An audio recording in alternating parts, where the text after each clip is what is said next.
He was like, hey, man, I just got out of the Army. It looks like you're ranking at the top of the charts. At the time I was, that my books are pathetically low selling right now. And he was like, I don't know how you're doing this, but my wife is going to make me get a real job if you don't help me out. So welcome to the Two Authors Podcast, an entertaining chat show hosted by best-selling mystery and thriller authors Douglas Pratt and Nicholas Harvey, in lively, humorous and informative conversation with distinguished guests who share their thoughts and experience about forging a successful author career. Welcome to this week's show, brought to you by Vellum, the absolute fabulous, bestest formatting solution in the whole wide freaking world. The purplest. The purplest. They are pretty purple. This is really cool about them. If you write in Scrivener, I know you write in Scrivener. I do. And you are smarter than I am, so you probably know this. I did not until very recently. But you can actually export. When you go to compile in Scrivener, one of the choices is export to Vellum, and it will create a document that is designed for Vellum. Now you can go in and adjust it, like change it in Scrivener so that it still formats the way you want it to, but it will come out so much easier with Vellum and makes it a little bit easier for them. It's a really neat feature. That's pretty handy. Yeah, very cool. So also, big thank you to all of our Patreon supporters. We very much appreciate that. It helps every little bit you do for us. Less than a cup of coffee that you can kind of support our show. And I think that we're at least as funny as a cup of coffee. So, and we make you pee less. Well, yeah, it depends. But oh, he said depends. Oh, oh my God. Yep, that's why we have that E on there. So, our guest today is pretty awesome. It's Andrew Watts. We're going to just chat with him. But before we go, I've got a listener question for you, sir, and it is from north of the border up in Canada. This is from the Great White North. The Great White North. He says, I'm about to publish my first book. Congratulations, Caleb. Yeah, it's a big accomplishment. But he wants to know, should I invest in a PR person or some sort of marketing specialist? No. Could you elaborate now? This is a tricky business. So you just wrote the first book. You're all excited and you're dying to get it out there. And for 99-point-something% of people in that situation that have made the decision to go indie and publish it themselves, it is going to be very hard to make money off of one book in today's environment. It's not impossible, but there's no strategic path that necessarily goes, hey, if you do align these things, this is how it will go for you. It does rely on getting struck by lightning a wee bit for that to happen. So it used to be, hey, when you got 3 books, you can start advertising and your advertising will pay out. That landmark or milestone has moved, and it's more like 5 or 6 books these days to get it to pay out because the cost of the advertising has gone up and the revenue side has not really gone up. And so until you've built the audience and got it out there, and the trouble is with the marketing folks, they're going to do exactly what you do, but you're just going to pay them to do it. And they're probably not going to understand your product nearly as well as you do. So that's the tricky part about it. And for them, for someone you're going to get inundated as soon as you publish a book. I mean, right now it is awful. The amount of spam we get and Facebook messengers and, oh my God, I'm inundated. You and I just released a book earlier this week. And when you put a release out, boy, they all come running. And it's, hey, I'm going to market this for you, and da-da-da. They've got no website. They've got they're nobody. Really weird because all I ever get there are some sexy singles in your area. So, well, it does depend on the websites you do frequent. Oh, that's my problem. Okay. Yeah. But, a good marketing person that really knows what they're doing is not going to be cheap.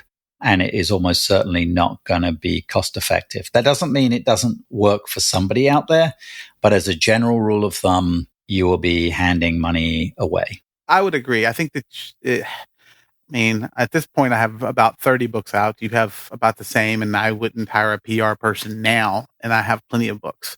Marketing specialist, maybe. It's at the point I'm at now is getting somebody to run my ads, but that's there's enough of an ROI at this point. I think if you just publish your book, there's a lot of things you can do right now. I do believe a little bit of a social media presence is important. You should start with that, but definitely a newsletter. And I think we preach this a lot, but I think we should have a newsletter because that's going to be the best way to market anything right now. And understand, like Nick said, this is your first book. This is not a overnight success. Very few people are going to do that. It is a long, slow burn. Even people who are traditionally published. The lady that wrote the Girl on a Train, Paula Hawkins, like she had written several books before that one took off because they just didn't take. It's one of those things that can take a little time. Very few people blow it up with that first book in the big, 5 traditional publishing.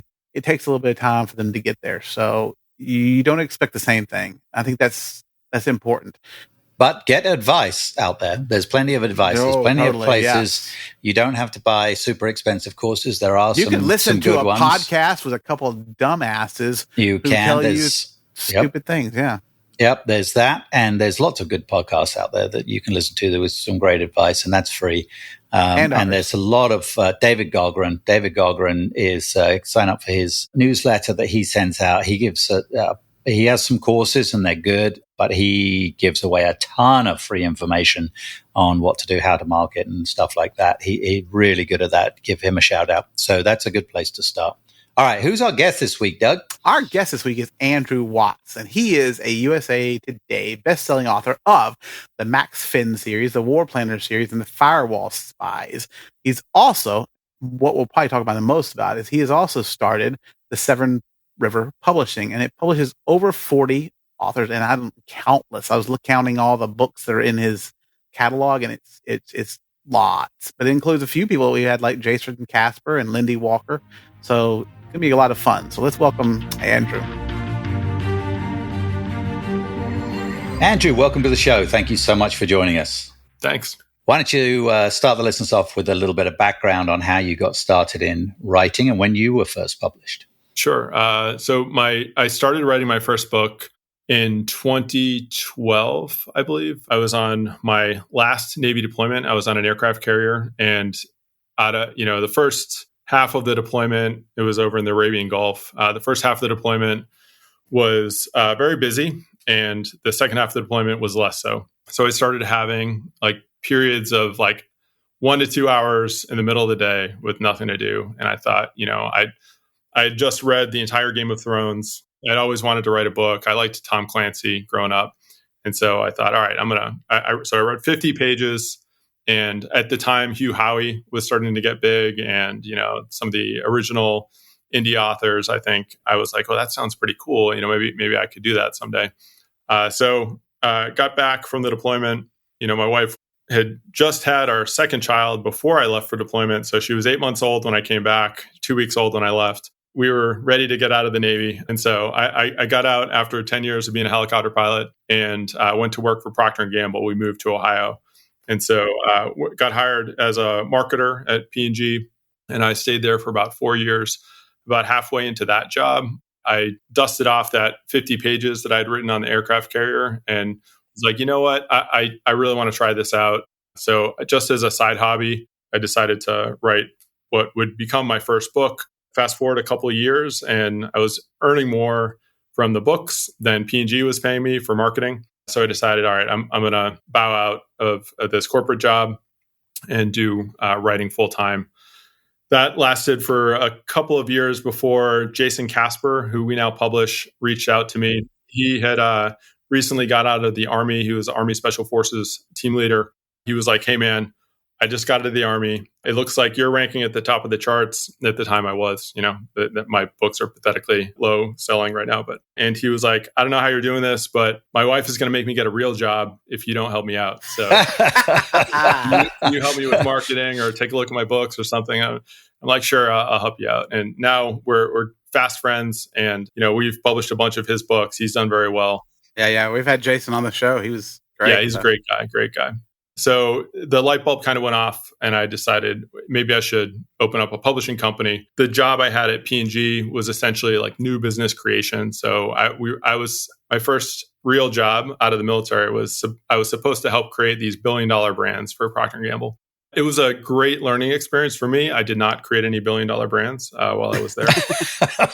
But, I created my own little side hustle, which has now become my full-time job. So that was around 2017, 2018, I think. And since then, we've grown. We've got about 50 to 60 authors at Severn River Publishing. And some of them have done quite well. Lee Jackson, James Chandler. I think you guys had Lindy Walker on the show. Lindy, Lindy, yep. Jason. I think we had somebody else on the show too. Some great people, great authors, talented writers, and they're wonderful to work with. And some of them have sold quite well. So we're just like everybody, we're trying to figure it out as the market changes. And it's definitely it's a moving target right now, isn't it? So. Right. Yeah. Right. So there's a couple of things. First of all I could picture was a bloody great big aircraft carrier and you sitting at the end of it with a notebook writing your book while in the Arabian Gulf. So my job on the aircraft carrier, my job was there's the admiral who's in charge of the entire strike group. And then there was a captain who's in charge of, there are like 5 captains. And I worked for one of the captains. So I was in charge of all the helicopter flights back and forth, all the ships. And then the surveillance, and I'd have to get into it, but a lot of the surveillance flights. So every night between 6 p.m. and midnight, I would stand watch. And if, the Iranians were getting too close to one of our ships, I'd be calling up my boss and, talking to different people and chatting with different people. So a lot of what I did was build PowerPoints for my boss and the admiral, or schedule different helicopter flights and things like that. And sometimes it was very exciting. Other times it was extremely boring. And, we would have nothing go. If I wasn't on one, a lot of hurry up and wait. Yeah, exactly. Yeah. I was wondering how you went from flying helicopters to working for Procter & Gamble trying to get $1 billion customers. But that makes a bit more sense. You had a managerial logistics position. Yes. The aircraft carrier job was the third big job I had in the Navy. The 2 before that, I was a flight instructor in Pensacola for 2 years. And that was great. I just taught junior Marines and Navy and Coast Guard officers how to fly helicopters for the first time. Scariest job I ever had and funnest job I ever had. But while I was there, I got my MBA, and Procter & Gamble loves hiring Service Academy grads with MBAs. So that helped me out. As a writer writing, that kind of military thing, how do you approach balancing those complex military operations with making a story accessible for civilians?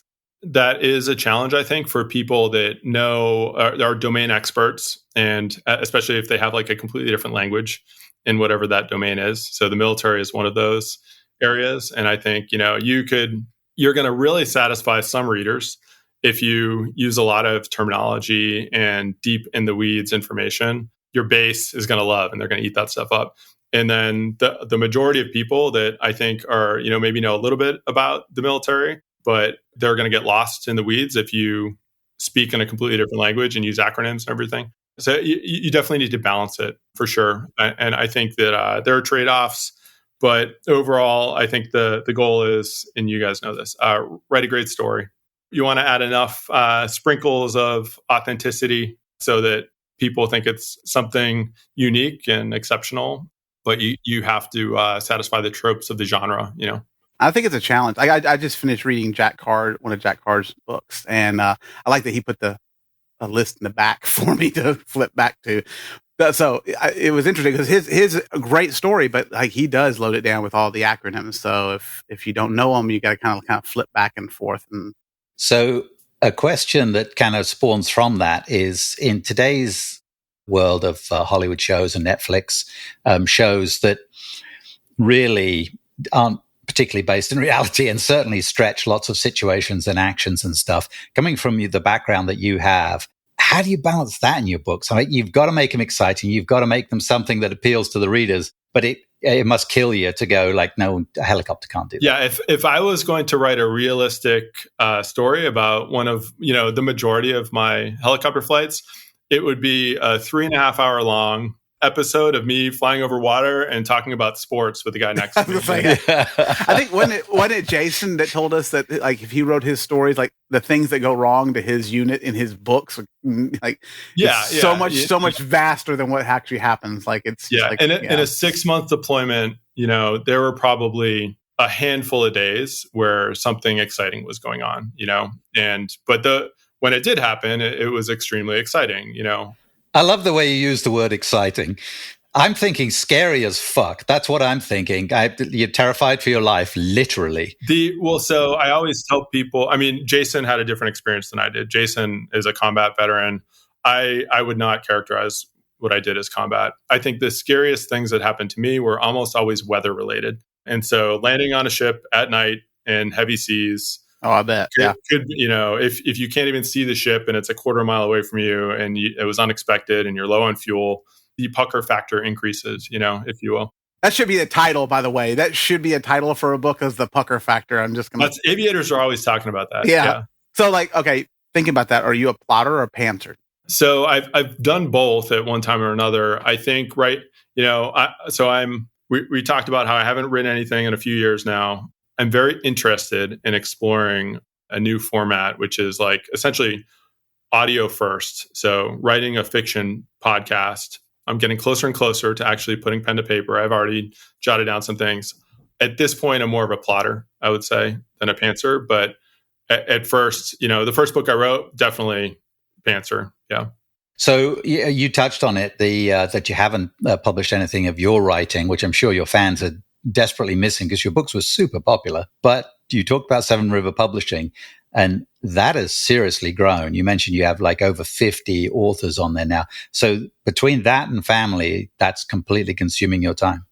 Yes. I wrote my own, I forget the last book was probably like Firewall, I think. And that might've been 2019, 2020, something around, it probably published around there. And that actually, the premise of the book, it was supposed to be OpenAI before OpenAI got famous. And, I had this like Elon Musk, Sam Altman type character and everything. And back then I was like, oh, this is so amazing, but it would never happen. AI. It's so far in the future. Fast forward and it's like, yeah. Now everybody's like, oh, that's so like cliche. Everybody's writing about AI. So it has been challenging to not write, but I have 3 kids. They're, lacrosse and soccer. We're always driving them places and everything. My son is getting ready he'll be a sophomore in high school, and that's the like recruiting year for lacrosse. And we just got done. Every summer is my daughter and him are doing tournaments. And so we just had like a 6-week period where we had 11 tournaments in 5 different states every weekend. And so we're just constantly traveling. I don't know how people do it that don't have more flexibility in their jobs. And so, that's taking up a lot of my time. And then everything right now is just trying to grow. It was just going straight up until around 2022. And then in 2023 through now, it's been like a lot rougher, I would say, with advertising, especially. We leaned on paid ads to grow the business. And I think, I always hear this from business owners, but if you have not experienced a downturn, you just think like, oh, this is the norm. You just keep adding more books and authors and it grows, But I then realized, okay, you can't hire too fast. I learned all these like big business management lessons that I think unless you really suffer the consequences of a downturn, you don't realize that you need to prepare for something like that. In order to like be successful, we have to get into some of the genres that just have like a readership that is growing or large enough to really make an impact. Do you think the age demographic plays into that a whole bunch? That was going to be my question, yeah. I do, for sure. Probably a lot of us see that readership of mysteries and thrillers tends to skew older. And I don't have hard data on it, but I suspect that audio, like anecdotally, what I see is that audio skews like across age boundaries, way more than ebook does. And I think print for different genres, you can get into lots of different demographics. But, there's like a credibility or discoverability issue there with the genres that are like romantasy or something like that. It feels like, it's kind of a side thing, just kind of, I've noticed it and had this discussion recently with my wife as we talk about marketing, is that like we do, and I know Nick and I both say this all the time, our readers skew a little older, tend to be, I have a little good mix of male and female, but I'd love to figure out like where the younger male generation is. I know the younger women kind of love the romantasy and are getting into that, but it's a good thought about where we can get those readers, because I think those guys are going to be reading sometime. That is one of the reasons, and younger men and women, but like I think that if I was going to go after men age 20 to 40, I'd be looking at podcasts. I would be looking at like Joe Rogan and podcasts like that. I think that is how they're, and I think Jack Carr, his audiobooks, I have high confidence that there are way more 30 and 40 and 50-year-old men that consume those audiobooks than are consuming like the ebooks, for example. Maybe print, just because his distribution is so great. There's a lot in all demographics, but I think audio skews younger. And what I'm dying to find out is it possible to kind of play around with the format and the structure of a podcast and deliver a satisfying, episodic, serialized, like fiction podcast that is free, and so you don't have that barrier to entry that audiobooks have. And it is, this goes back to my days of P&G marketing, and like it is a habit that consumers are already participating in. They're like younger men and women are already listening to podcasts at a huge clip. Again, you need a way of discoverability. So I think if you've got a big email list, if you've got a big social media following, and you're able to introduce people, then the algorithm could potentially take over.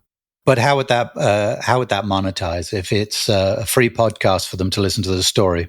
Yeah, I think you really need scale. You need scale because it would have to be ads. I think, you guys understand Patreon. A lot of, so there's several like indie fiction podcasts, audio dramas, and I've listened to a bunch of them just doing research now. And it is so different than an audiobook. What I think, one of the reasons why I say you kind of need to restructure the format a little bit is I get confused. You don't have this like visual painting in your mind that you get from the narrative of fiction or an audiobook. And so I think that there needs to be like, but I do love the way there's no like he said as he, wiped sweat from his brow. Yeah. Like, I think some of that kind of slows it down. And in a audio drama podcast, you just have two people talking. But they usually different actors are performing it. Yeah. So it helps you kind of understand. But so I think that part of the audio drama, fiction podcast, I think they got that part of the formula right. What I don't think they have right is there needs to be a little bit more narration. And I think there's got to be this hybrid between like an actual, like a book manuscript and like a TV film audio drama script where you are painting and you're giving them enough to visualize and you're reducing the confusion enough, but you're also getting like the suspense and faster pace of two people talking, or multiple cast members talking. So this might sound crazy, but have you looked in and researched the old radio dramas back in the, 40s and 50s, right? There's several like Realm, and there's a company called Diversion Books. I just spoke to the CEO. He's got Emerald Audio, and they have a podcast called The Royals of Malibu. It's been very successful at 12 million downloads. There are people doing it well, but a lot of them are, especially the ones out of UK, like they sound very much like an old radio play. I'm just thinking the format, and you're talking about the balance between the narrative and the conversation in it. They were hugely successful. Now, this is pre-TV, so there weren't too many options, but people used to pack around those radios and listen to that, and it's purely audio, so it's kind of the same Nick, format. what was your favorite radio show when you were a kid? Here he goes. Huh? He's going to love it when I have my next birthday. He is going to love it. So you've helped launch and support a bunch of careers of several well-known authors that we talked about. What are you looking for? And that, after what we've just been talking about with you looking at other genres and stuff, that's probably shifting at this point. But what are you normally looking for in someone to sign for Severn River? So, right now, we've changed this over the years, but right now we open once a year for like submissions for Severn River. And then because we just have to we have to be very careful how much we spend. And in past years when ROI was much better with advertising, I think we could take way more bets. And over the past couple of years, we realized, okay, we don't have the ability to take as many bets. So if, one thing that we look for, that we're always kind of looking for is who has a long, successful series, but maybe doesn't have the desire or skill to advertise as well as we could advertise their series. Yeah. Like we're always looking for that in a genre that we think that we're going to be able to be successful in. If we let's say it's a legal thriller or a police procedural or something like that, or maybe a military thriller, we've got an audience for that already, and we'll probably be successful with it just because of that. But if we also are advertising heavily and, maybe there's some cover work that needs to be done or the descriptions need to be optimized, things like that, then we can probably give it a lift. The question is, typically we try to structure the contract so that we're splitting the profit. And so for somebody that is an indie author and has been used to not doing anything like that can be a hard pill to swallow. For a traditionally published author that a lot of times the royalties are not great anyway. I'm not talking to the Stephen Kings of the world, but like the mid-listers or somebody like that, like they're probably going to be pretty pleased with the investment and effort that we're putting into their series. Right. But for indies, obviously the math is fairly simple. If you double what they were doing, they're probably going to be okay with it. There's a value. There's plenty of people that have great talent, but don't quite grasp how to market it. So if they're not selling anything and you're able to give them a boost, then that's a different ballgame. Now, when you're looking, does any of their like social media following or anything matter to you guys? I mean, does it help that they have an audience?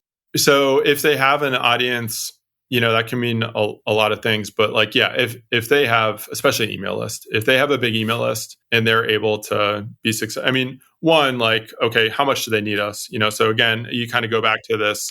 Sometimes it's a good fit. Sometimes it's like, look, you're probably squeezing 80 to 90% of the juice out of the orange already. Like, I'm not sure the extra 10% we're going to be able to get you is going to be worth the change in royalty terms. But email list matters. Like if they've got 5,000 to 10,000 people on an email list and it's healthy, then that's great. Everyone always tells us that they have a great social media following. And honestly, like unless you're some sort of TikTok star or something like that, like it's probably not going to move the needle. Really not at all. So yeah. Well, especially the way it's like Facebook does it now. I mean, your posts don't go to anybody. That's the problem, right? Exactly. Yeah. We've weighed that less and less over the years. We used to think it was important. And now what I care about is the writing quality good? Is it a genre that we think we can sell? And, do they already have a series? If so, we're interested like now. Like we don't need to wait for submission season. If it's a submission season, a lot of what we look for are, hey, what are the genres we think we can play in right now? And what are the ones we're trying to get into that we're willing to invest a year and a half or more without making a profit? It's painful. Some of the series that we have right now that we've launched this year, we've launched 15 new series over the past between the end of this year and, starting like October of last year. And some of them we're losing, $1,500 to $3,000 per month because we're spending heavily on advertising and we're paying the author a royalty and we're not making it back. But we know the books are coming, the pre-orders are stacking up, and eventually it's going to pay off down the road because we can see leading indicators. From a business standpoint, then, I mean, how do you handle an author that maybe you bring in and maybe you haven't had to deal with this yet, and hopefully you hadn't, but like an author you bring in who should be doing much better, but it's obviously not bringing in. I mean, what is the time frame where you're like, we're just not going to be able to publishing you? Yeah, it is the worst part of my job. The worst part better of my than job. Firing somebody. So yeah, you're getting benched, kid. Yeah. I mean, especially like, I don't want to name any names, but there. No, yeah, of course not. Like you develop relationships with people and you want them to succeed. So that is the toughest part of the job.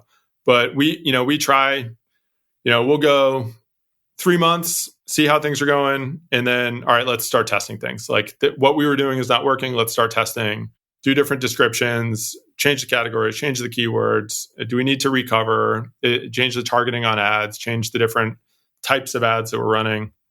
And we'll do that, sometimes 6 months, 9 months. It can be like quicksand. You can easily wait too long and spend too much trying to make it work. But eventually you got to call it. So you talked about it, the challenges and the growing challenges of the advertising market, and presumably that's mainly Facebook and Amazon ads are the two major places. Talk a little bit about what you've seen with that, with Facebook ads. So I want to say it was January 1st, 2023. A lot of the like DSP ads, like the the e-reader, Fire Tablet, like those CPMs went up by, I want to say like 35%. When your margins are thin and you're in a CPC like marketplace where everyone's competing for less and less profit because we're all bidding against each other and the house always wins. Like if CPMs go up 35%, that's really tough. So that I would say that more than anything else over the past few years, and so you think about that, and hopefully you guys don't have a lot of KDP and Amazon people listening to this, do you? Okay, Not after this episode. Everybody with KDP, please turn off your radio right now. We'll come back to you in about 3 minutes. So yeah, go listen to a radio play. So on the one hand, you've got rising cost per click, just because people are putting out longer series, people are getting more aggressive, more desperate, and we're all bidding against each other. So you've got rising CPCs. On the other hand, Amazon, the CPMs that they control, those all go up by 35%. And then think about the Kindle Unlimited payout. Kindle Unlimited has become a larger and larger share of everybody that publishes on KU. And the prices have pretty much held static with that 70% margin for the last, 15 years, something crazy like that, whenever KU started. And so Kindle Unlimited, it's fluctuated a little bit, but overall, I'd say it's pretty steady. Think about inflation and think about the value of the dollar. And if you have a salary job, you're probably getting a little bit of a pay raise every year, to try to keep up with inflation at least. Maybe you're getting a promotion.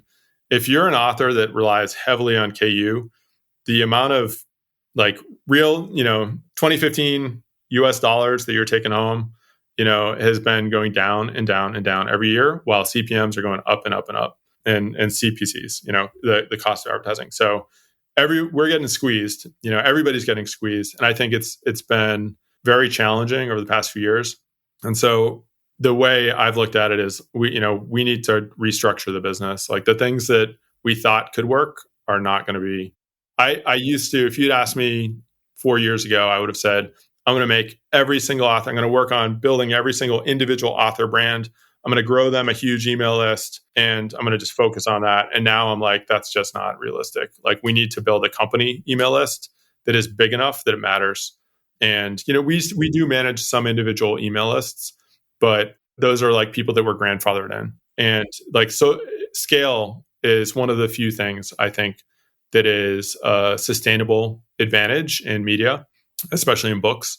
So my goal is like grow our, we have to get big enough that we can add value to authors that come to us and be successful.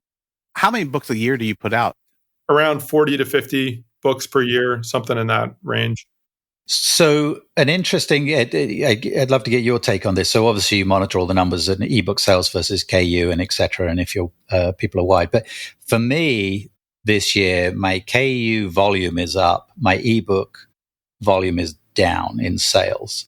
And one of the big problems, as you say, inflation, when you start charging more for the ebook, it gets harder and harder for the value of KU to work out. When you get into for every ebook I sell, I've got to have 5 or 6 reads over here. And for a publisher that's splitting the money, you can't be putting out ebooks at $2.99 and $3.99 where it's got a value of 2 to 3 to 1 on KU, right? So that's got to be really tricky on top of everything else as they go further apart. Are you seeing ebook sales down, or are you not? I would say like for the past 2 years, everything has been like steady. Our big months are some of our big launch months where we've got somebody with like 10,000 pre-orders or something like that. And, those are, it's great that month and great the next month. But I would say like ebook and KU are pretty like steady when you look at everything together. And what we're seeing is like series that maybe the first book was published in 2019. Like it's getting harder and harder to drive readers into book one of that series. And so as the conversion rate goes down, the whole kind of economic model of that series goes down. And it's easy for me to say, hey, authors, just write faster. It's really hard to do that. Our readers say the same damn thing too. I know.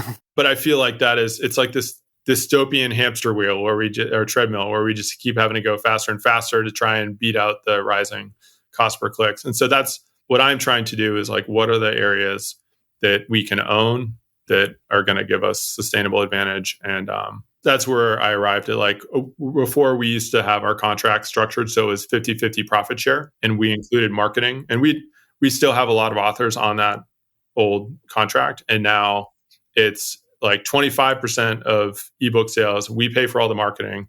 Authors don't see any of that. But that at least guarantees that, hey, authors they're making money no matter what. And if we have to start a new big $10,000 per month e-reader campaign or something like that, then I'm not having a month where the author just dug themselves a hole and has negative royalties and isn't going to make anything for a couple months.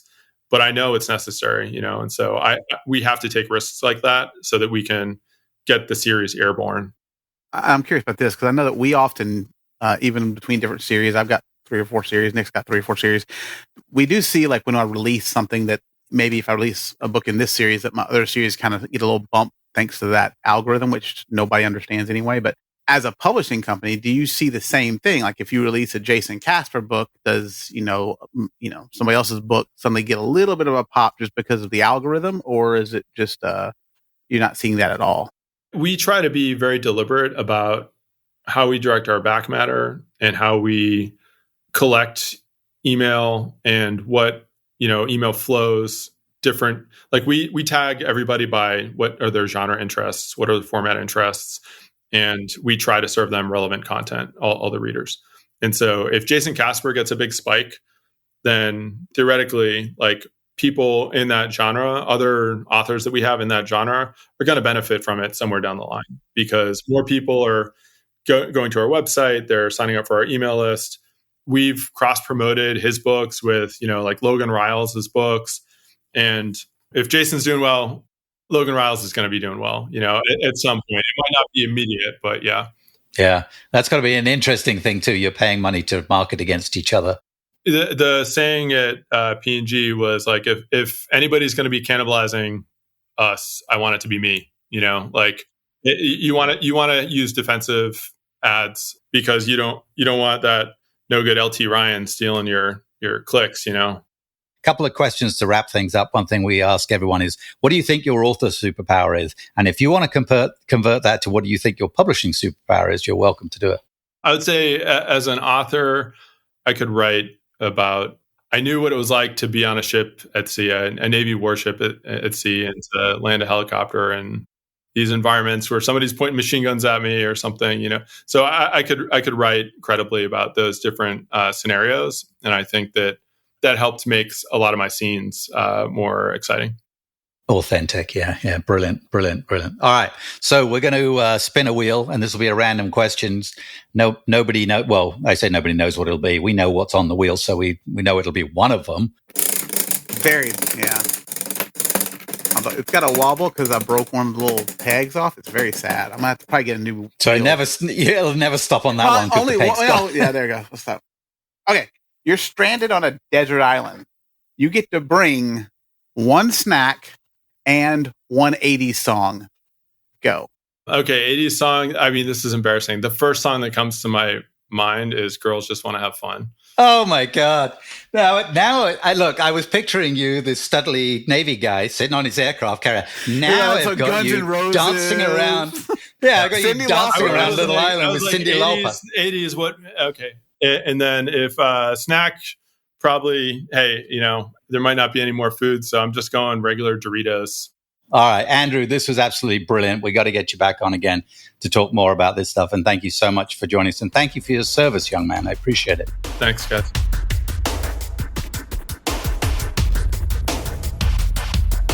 I could have stuck around and chatted with Andrew there for another 2 hours, I think. He's very interesting getting his perspective. Very good stuff. Yeah, it's nice to hear. Like we sell our books, so it's nice to see he's got 50 authors underneath him. He's seeing a really good trend, and I think it's interesting how he's saying, there's other avenues he's trying to look into, like the audiobooks and the audio plays, rather.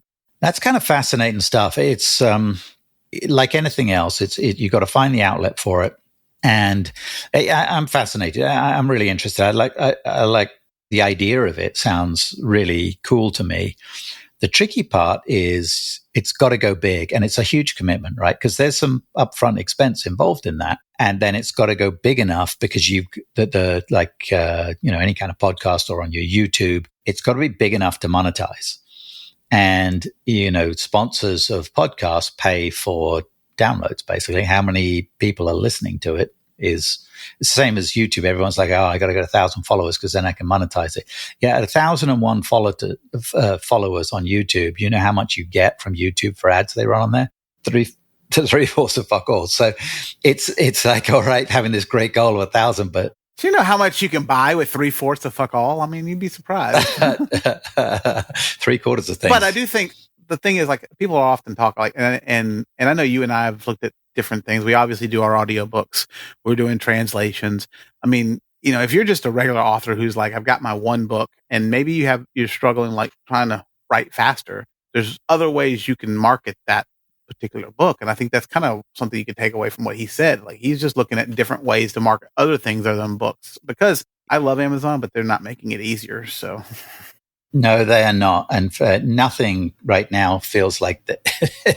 Between Audible, Amazon, and Facebook, none of them are making it easier on us as from the author side. So I know you are too. We're always looking for somewhere else to make headway on marketing. And it was interesting to get his perspective. One thing I do get the feeling of from Andrew is he's got the analytical mind and the determination to figure it out. I mean, when you see what he's built in Severn River Publishing, he's done a fantastic job. And I feel like he's going to figure out those ways. So it's definitely something for us to keep an eye on.